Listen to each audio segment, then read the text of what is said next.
Denise, tell me about today's session here at the National Stadium. What actually took place?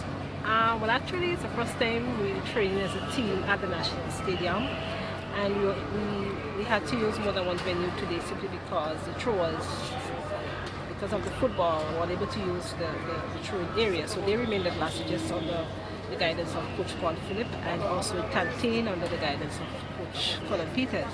And we also had the team in Carriacou working this morning with Walt Williams and Mr. Matheson.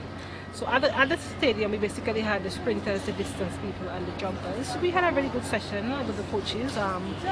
We had two of the female coaches working this morning and two male coaches working, Mr. Hippolyte with the hurdlers, Ms. Carol Evans, and Mr. Lee Coffey with the distance people, and Ms. Carissa Fortune assisting with the jumping.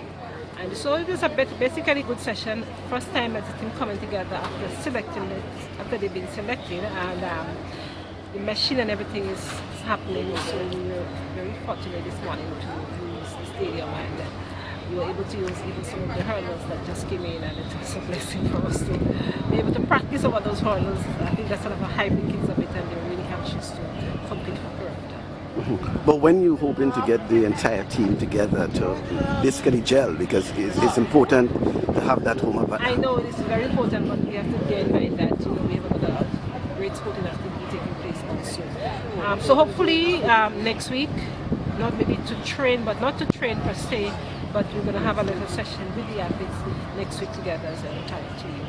We're going to continue working in various areas still during the course of the week, and we're going to see what next week brings. Okay, so the focus from here going on with the various coaches, or you hope to use the coaches in the various areas. You mentioned Carriacou, for example, you mentioned St. David's and Tanteen as well.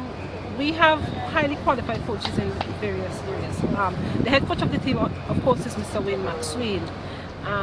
With LaSagesse, we have Mr. Paul Phillip, he's a level 5 coach, and so we know about Paul, he's exploiting the field events over the years. Mr. Peters also is a level 5 throws coach, so we know, and you know that's the area that we have been doing very well in thus far.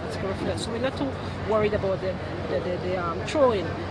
With the exception, we really need to get a feel of the wind direction here at the stadium. So the sooner we get that, the better it's going to be for us, because I think the direction of the wind could dictate whether we get a gold medal or whether it's a broken or whether we qualify for Olympic Games.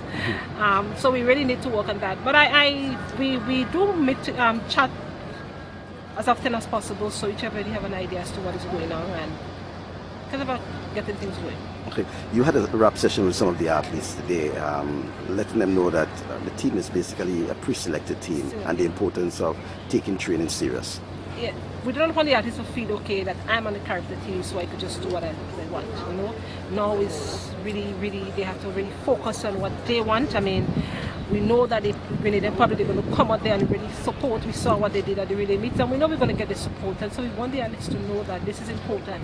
This is my future, that God has given me a gift, and I'm going to use it to make myself better. And thus reminding them that we know only 7 persons made the standard. We have a team of 53 athletes, so they need to rest well, train well, eat well, and all that is necessary to come out here and train us and represent Grenada, because we have had instances in the past where athletes did not make the standard. They went out there and they brought home gold medals, so we are hoping that the same thing will happen here.